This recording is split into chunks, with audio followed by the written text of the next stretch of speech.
Well, funny you asked that. I gave my second try at lucid dreaming last night, and the first try was the night before, and it didn't go very well.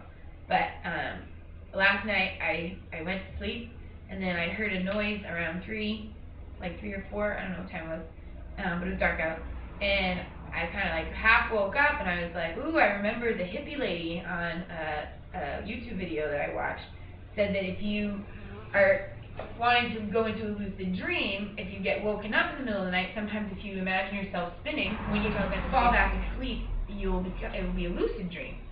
So I'm like, balls. So this is awesome. So I go and I'm falling asleep and I'm spinning, and then all of a sudden I'm on a street corner and I'm with my friend Ashley, and basically I'm sitting there and I'm like, oh, awesome, man. I'm like, I'm in a lucid dream. I'm lucid. I'm good to go. We're lucid. And so I like shoot off to go fly, and I couldn't do it, and I fell. I landed. Can't do it, and I keep not achieving flight. And then I start asking my friend Ashley, like, why can't I fly? Like, all this stuff I keep reading online about lucid dreaming, and the first thing someone's supposed to want to do is fly. And then in my dream, I start realizing that I've never flown in a dream. And, like, maybe that's not normal, that I have no desire to fly. Like, I should want to fly. And that sounds really fun. Like, I love planes. But I don't know. My subconscious has never been concerned with that.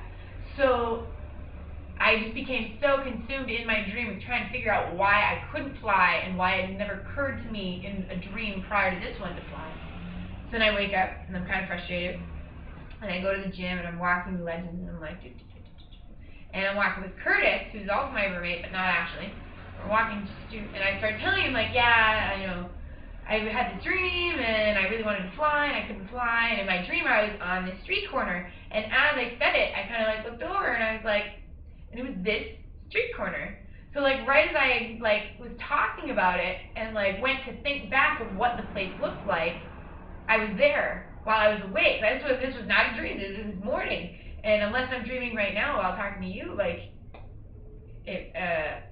yeah, it's weird. So, that was my dream. So hopefully tonight I'll have a lucid dream and it'll be better. And my other story about lucid dreaming, which is so embarrassing, was that I was in jiu-jitsu the other day. They were talking about lucid dreaming, and they're like, everyone that wants to lucid dream always does one of 2 things. And they named one, and I don't remember what it was, and the second one they were like, or, and they went to, like, everybody named it together, and everyone else said fly, and I said kill people. I don't want to kill people. And you can do that because if your soul is like a bath bead, like the little beads you get at Bed Bath & Beyond for your bath, and they're like gel, and you can kind of like push them and like whatever, kind of like skin, but they don't like break unless you like pop it. So I think all of us are like this soul of like the little bath bead, and then when you die, it bursts open, kind of, like you die, and then it like leaks back into the abyss of like all the other bath liquid. But if you can achieve lucid dreaming and consciousness at all the time so that reality is dreaming and dreaming is reality, then I'm pretty sure that your bath bead won't break. You'll still break from your body, but you won't, like, I'm almost positive of it, that like you wouldn't necessarily just go back and meld into the rest of the abyss, because I think that the abyss is an endless cycle that keeps getting reused for new souls that haven't achieved like a stream of consciousness or enlightenment that can progress them to some sort of multiverse different from here. But if you, I just really think that, because the more I think about it, it just would make no sense for some people to be able to achieve these like crazy out-of-body experiences and all these different things, but instead of them